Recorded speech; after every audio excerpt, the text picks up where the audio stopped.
Did you know that despite his body having been carried around in a coffin during the 3 days of his state funeral in Dar es Salaam and Zanzibar, the retired Tanzanian President Ali Hassan Mwinyi wasn't buried in a coffin? Well, if you are a Muslim, or if you watched his burial, that happened in the late afternoon of March 2, 2024, in Zanzibar, you should by now be aware that the body was first removed from the coffin, before his grave being filled with soil, making his burial quite a humble one.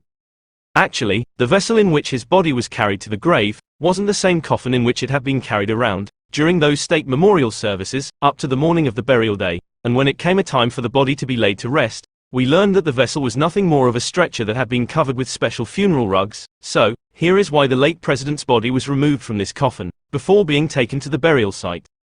Retired President Ali Hassan Mwinyi was a Muslim, and according to Islamic burial customs, Muslims should be buried directly in the soil, with nothing separating them from the ground. That is because, in the Islamic belief, humans are created from soil, to which they'll return, and from which they'll be resurrected.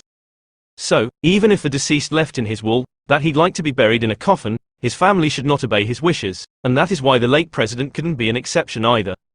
After the body had been properly washed, shrouded, and prayed upon, it was taken to the graveyard, and there, the deceased was lowered in the prepared grave, which is always pointed in the direction of the Qibla, that is the city of Mecca.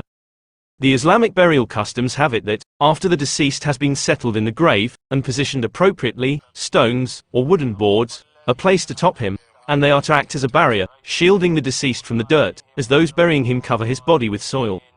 Then as the body is getting buried, verses from the Quran are recited, and prayers are said, asking Allah for the forgiveness of the deceased, as well as all the Muslims who are dead, just like how it was done here.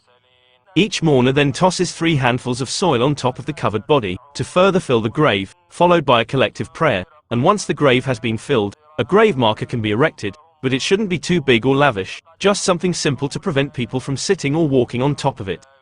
Mind you, in the Islamic faith, there is no viewing of the body before the funeral, like in most Christian funerals, and that is why the late president's state funeral didn't have a public body viewing ceremony, like how it was the case for President John Pombe Magufuli.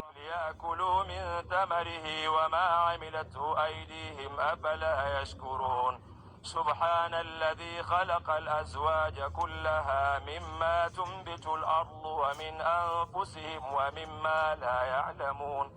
وآية لهم الليل نختم على أفواههم وتكلمنا أيديهم وتشهد أرجلهم بما كانوا يكسبون ولو نشاء لطمسنا على أعينهم فاستبقوا الصراط فأنى يبصرون ولو نشاء لمسخناهم على مكانتهم فما استطاعوا مضيا ولا يرجعون ومن نعمر ننكسه في الخلق أفلا تعقلون